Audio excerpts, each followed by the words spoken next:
టెక్నికల్గా cooking oil refinement అనేది 5 ప్రాసెస్లలో జరుగుతుంది. అవి డీగమ్మింగ్, న్యూట్రలైజేషన్, బ్లీచింగ్, వింటరైజేషన్, డిఆర్డరైజేషన్. టెక్నికల్గా కాకుండా సింపుల్గా అర్థమయ్యేలా కుకింగ్ ఆయిల్ ఎలా తయారవుతుందో చూద్దాం. పల్లి లేదా సన్ఫ్లవర్ ఆయిల్ యొక్క సీడ్స్ ద్వారా ఆయిల్ని ఎక్స్ట్రాక్ట్ చేస్తారు.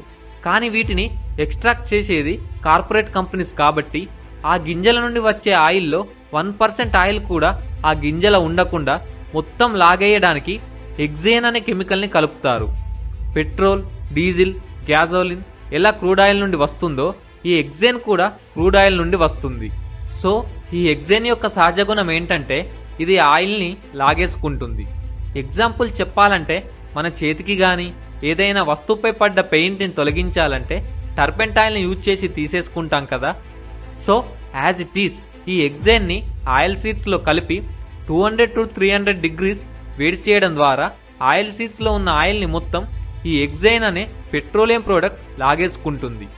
ఆ తర్వాత వచ్చిన ఆయిల్కి స్టికీనెస్ ఉంటుంది, అంటే జిగటగా ఉండడం, అంటుకోవడం అనేది ఉంటుంది. ఇందులో ఎంజైమ్స్, విటమిన్స్, మినరల్స్ ఉండడం వల్ల ఈ విధంగా ఉంటుంది. కానీ వీళ్ళేం చేస్తారంటే ఆ స్టికీనెస్ని పోగొట్టడానికి ఫాస్ఫరిక్ యాసిడ్ని కలుపుతారు.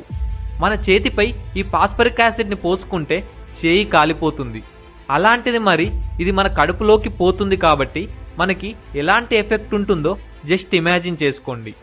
ఆ తర్వాత ప్రాసెస్లో ఆయిల్లో ఉండే ఫ్రీ ఫ్యాటీ యాసిడ్స్ని తీసేస్తారు. వీటిని ఎందుకు తీసేస్తారంటే ఇవి ఉండడం వల్ల ఆయిల్ 6 monthsలో పాడైపోతుంది. కానీ ఫ్రీ ఫ్యాటీ యాసిడ్స్ అనేవి మన బ్రెయిన్, బాడీ ఎదుగుదలలో ఉపయోగపడతాయి. కానీ కార్పొరేట్ కంపెనీస్ అవన్నీ ఆలోచించకుండా ఫ్రీ ఫ్యాటీ యాసిడ్స్ని తొలగించడానికి కాస్టిక్ సోడాని అంటే NaOHని యూజ్ చేస్తారు. కాస్టిక్ సోడాని మనం బట్టలు ఉతకడానికి వాడతాం. నెక్స్ట్ ప్రాసెస్లో ఆయిల్కి బ్లీచింగ్ ఎర్త్ అనే పౌడర్ని కలుపుతారు.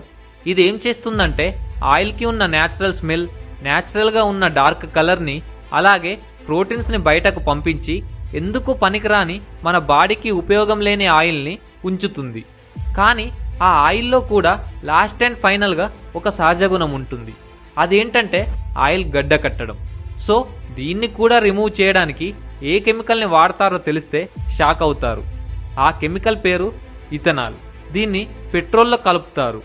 ఈ కెమికల్ కలిపాక లాస్ట్కు వచ్చిన ఆయిల్కి రంగు, రుచి, వాసన ఉండదు. సో అవన్నీ తెప్పించాలి కాబట్టి ఫార్టిఫైడ్ మినరల్స్ని యాడ్ చేస్తారు. మినరల్స్ అనగానే అవేంటో న్యాచురల్స్వే అనుకోకండి, అవి కూడా కెమికల్సే. ఇలా మనకి హాని కలిగించే కెమికల్స్ని ఆయిల్లో కలుపుతూ అలాగే మన శరీరానికి ఉపయోగపడే ప్రోటీన్స్, మినరల్స్, ఎంజైమ్స్ని తీసేసి ఎందుకు పనికిరాని ఒక చెత్తని ఫైనల్గా ప్యాకెట్స్లలో ప్యాక్ చేసి పెడతారు. సో ఇలా మన హెల్త్కి ఎఫెక్ట్ అయ్యే ఆయిల్ని హెల్త్కి